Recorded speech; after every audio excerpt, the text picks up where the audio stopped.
Nimefarijishwa sana na miradi ya maendeleo hii mnayoitekeleza, hasa baada ya kuambiwa nyumba zile ambazo wanaishi watumishi na hii ambayo tumesimama zinajengwa kwa mapato yenu ya elimu ya kujitegemea hapa shuleni. Hongereni sana. Mnapofanya haya na yakaonekana, hata wale ambao walipita kama alumna wa shule hii, mkiwashirikisha wanaweza wakajitoa kwa hali na mali, kwa sababu vitu vinaonekana tofauti na ambapo mnawaambia watu halafu vitu havionekani.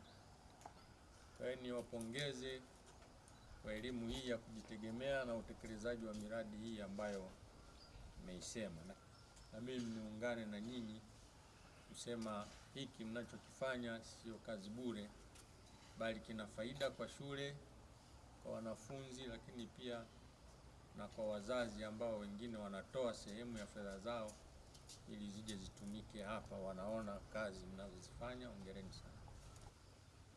Kwa kweli, ukisikiliza historia iliyosomwa kwenye taarifa hii, unapata faraja kuwa kiongozi katika mkoa ambao una shule yenye historia nzuri na kubwa kama hii.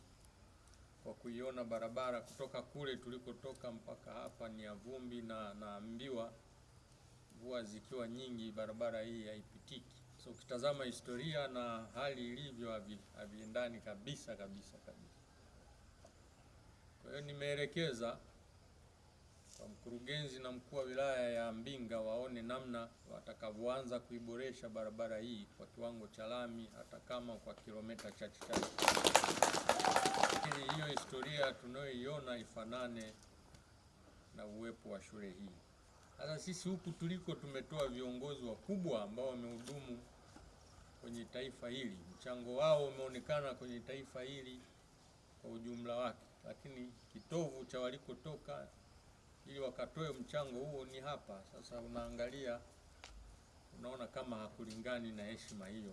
Baada ya kufanya tathmini ya rasilimali na fursa mbalimbali kama vile idadi ya wanafunzi wa kidato cha 5 na 6 takriban 950, wazazi na walezi, wanafunzi wahitimu wa Kigonsera Sekondari alumni, na ardhi ya shule takriban ekari 150, wazo la kuanza kwa miradi ya kimkakati kwa shule kupitia programu ya elimu ya kujitegemea ilikuja na kufanyiwa kazi, na hatimaye utekelezaji ukaanza rasmi tangu mwaka 2012 ambapo jumla ya miradi mitatu ilianza. Aidha, kufikia Januari 2026 jumla ya miradi 8 iliongezeka na hivyo kufanya jumla ya miradi kupitia programu ya elimu ya kujitegemea kuwa 11. Mradi wa kwanza ni mradi wa shamba la mahindi na akiba ya chakula. Takriban ekari 52 huwa zinalimwa kila msimu wa kilimo na kuiwezesha shule kupata takribani tani 86 za mahindi ambazo huzalisha na kuongezeka kwa kiasi cha tani 10 kila msimu.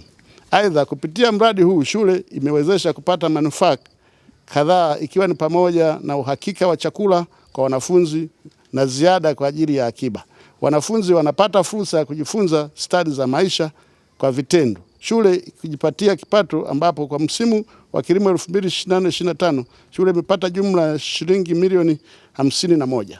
Shule hii imeendelea kuwa sehemu ya mafunzo. Umekuwa kama shamba darasa kwa walimu, lakini pia wa shule nyingine, wakuu wa shule nyingine kuja kujifunza. Kwa sisi tu tunasema muendelee kuboresha ili impact izidi kuwa kubwa.